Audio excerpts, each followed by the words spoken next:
What's up, guys? Next up we got Pugna. Now this hero can play two roles as both 4, so as support and as solo mid, and I'll be doing the support version because I kinda like that more. So Nether Blast is a really cool spell, does AoE damage, does damage to creeps, heroes and towers as well. 5 seconds cooldown, and there's a really nice trick with this spell, so you do not have to center it like this to get the full damage when you can just kinda highlight any target. So if it's tower, you can even cast it like this. As long as the tower is highlighted, it's doing the full damage to it. So you can always just kind of step in, just minimize the danger of you getting hit by the tower or by anything that's there. And same with the creeps. If I just cast it like this, I'm hitting this bug. It does not have to be anything like that, right? So that's another trick that you can always use with Nether Blast. Second one is the Grapify. So just make any hero, it can be friendly or enemy, ethereal, pretty much what Ethereal Blade does. Reduce the movement speed, increase spell damage, and that's pretty much it. One of the strongest spells actually, right? Because you pretty much have like an inbuilt Coreceptor, so if there's anybody kind of trying to not melee, you do any physical damage, so you can just kind of use your inbuilt Coreceptor, right? Or if anybody's in danger, you can kind of delay that physical damage, right? Third one is the Ward. Basically, Ward does damage to anybody that casts spells in the AoE area of it, and the pricier the spell, the more damage it does. That's pretty much it. And your ult is kind of spell that can do damage and heal, so you can damage enemy heroes. It's channeling one, you can heal ally heroes, and some items have been made, something like Etherlands, and also explain why Kai and Sage to kind of go better with the life chain, right? Also other spells. But yeah, so let's start with the items. Now, Etherlands, as I was saying, Etherlands is something that I feel like is a must-have for Pugna. If it's enemy hero, so let's say this is enemy tides, right? If I start casting it here and he starts getting away, I don't know why they're all selected, I can extend my range of damage by a lot. So the whole 225 cast range equals more damage into this because they have to travel 225 more units to get away from my ult, basically. And the whole thing with other spells, everything benefits from Etherlands. It's also the cast range for Force Staff and Glimmer Cape that we're gonna make. So it's just a great item in that way. It also helps you with mana. If it's an allied hero, I do not have to be that close. I can make a lot of distance before I start healing this guy, so I'm kind of far away from the fight. There's a big safety space between us, and if there's some damage, they kind of can't reach me immediately and make me pay that I'm sacrificing my health to heal, let's say, this low laner, but maybe it's a carry mid, whoever it is that needs it, right? But that I can spare my health for. So that's pretty much why Etherlands, I really think it's one of the best items for this hero. And you can always use the same old trick, getting the boots, getting the energy booster, getting arcane boots first. And the energy booster is also found in this, right, as a part item. So getting this into arcane boots, you get mana pool, you can spam refresh mana, and then get the void stone and get the recipe. You just disassemble your boots, unlock the item, and then they nicely combine. And I would suggest actually getting tranquil boots here, just because of the whole ult thing. And Pugna is kind of there in the fights anyways, you'll be taking damage, but mostly it's nice to be able to heal, and you're gonna be taking damage from that, and immediately have tranquil boots start healing you back up, right? So it's a really nice way, really effective way. You cover yourself kind of with many mana problems, you solve them, solve the health problems issue, and you can just freely do whatever you want with life drain. So that's kind of why Etherlands. Why Force Staff? Force Staff because Pugna yet again is another hero that has the same problem again with mobility. You don't have any leaps, you don't have any jumps. There's nothing for you to move around the map. Nothing really gives you even any speed buff. So Force Staff is just a way to kind of add some mobility, some extra way to either get away from the fight or get quickly in the fight. You can save your allies, and as usual, using it offensively. If enemy hero is kind of close to you, facing you, they're not that careful, they kind of you know, maybe he turns to last hit or something. If you're there and your allies are kind of in the back, you can always push them in and try to get that, you know, sneaky kill on them, similar as if Vengeful Spirits was to do a swap. So pretty much basic usage is just helping you move around the map, and then all of the other good stuff that force staff allows you, right? And there's also Glimmer Cape. I mean, again, you're playing support, you're gonna get those things anyways. Glimmer Cape, another tool if you wanna, you know, it kind of gives you another way of, let's say I'm gonna save Tides and cast Glimmer Cape for myself, so we both survive. You can give it to Tides as well. I'm just using Tides if he's running away, you know. Use Force Step for yourself. It's just a great way if you expect any incoming bigger spell damage. So even if they kind of use Dust on Tides or use Wards, they can see him. It still blocks 50% magic damage no matter what. And also the one thing that you can also use this as Force Step is offensively. It does have to be blink, but probably works better with somebody with blink that wanna just jump in. You can kind of give him Glimmer Cape and then send him in. He does not break the effect if he casts any spells or attacks. It's not like Shadow Blade. The effect persists no matter what, right? For 5 seconds. So it's just another way if somebody's in the fight. It doesn't have to be a beginning fight. If somebody's in the fight, it doesn't necessarily be that they want to escape the fight. You just kind of cast it on them, so if any spells hit them, they can easily just tank that and keep fighting, right? It does not have to be at the beginning. So it's just another way to combo the stuff. You also have the Cripify, so you can kind of, you know, use that, save yourself from the physical damage. Maybe there's this, maybe there's third target for Force Step. Gives you just a lot of options. There's also heal. You can heal them once they get away or heal them in the fights. You know, it gives you a lot more options to do something like this as well. Protect them from magic, give them health as well. They can just keep fighting and not really care as long as your health pool is up. So a lot of ways that Pugna can really be that an actual support that does some really heavy supporting, right? From this guy. So kind of what I like making, and there's an interesting item that I also like to put there. That's Kaya and Sage. Now, Kaya is kind of easy to explain.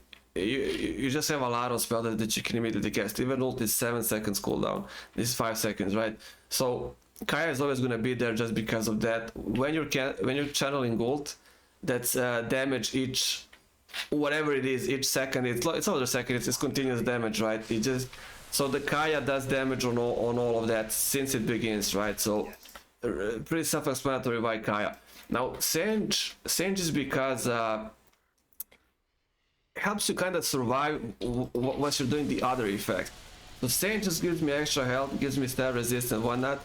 I can more relaxed do something like this with the Sage, right? And Kaya. So Kaya kind of for the offensive way of this. Sage for the defensive way of life drain, gives me that extra, just extra sustainability, so I can heal around and not really feel it that much on my health and be like, okay, I'm just gonna heal a bit and then I have to stop.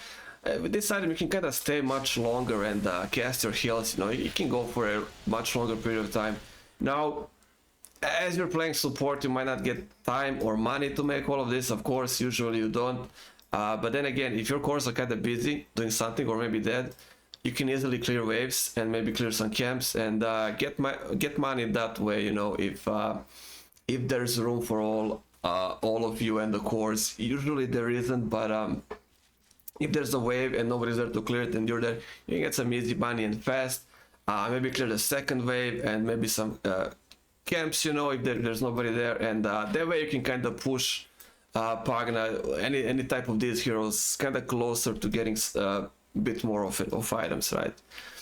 So yeah, that's why the whole, I mean, of course in the fights as well, you know, you can take much more damage in the fights just because there's Sage.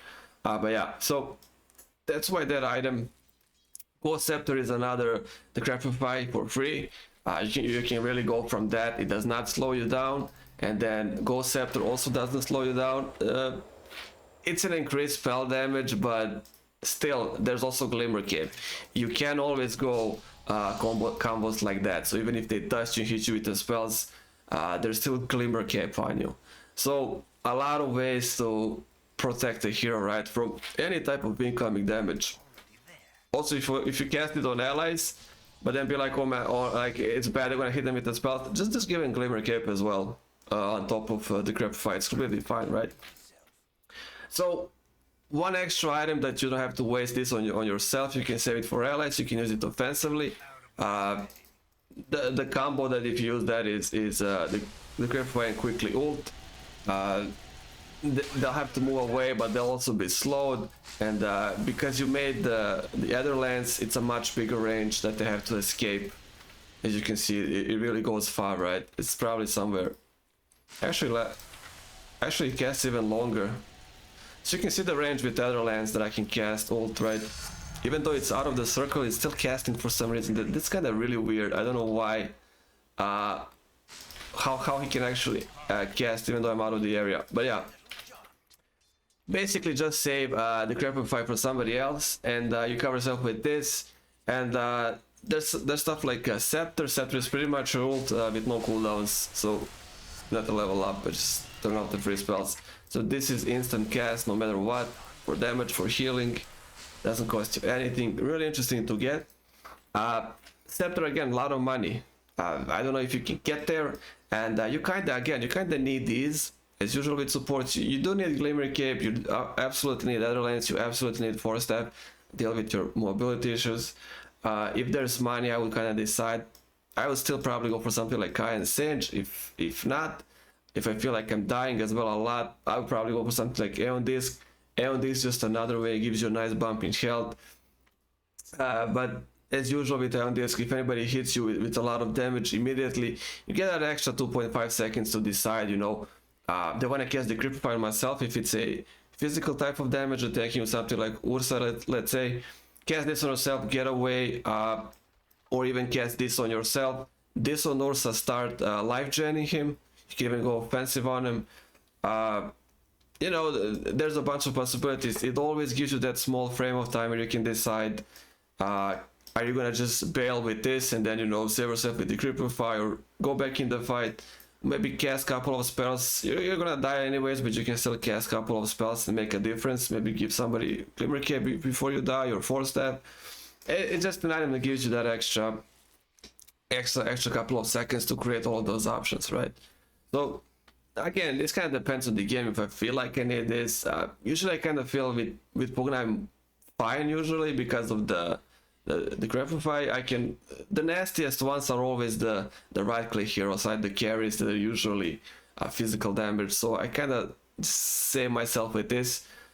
If not, you know, there's always that. Like I said, Scepter puts this to 0. It's a lot of money though.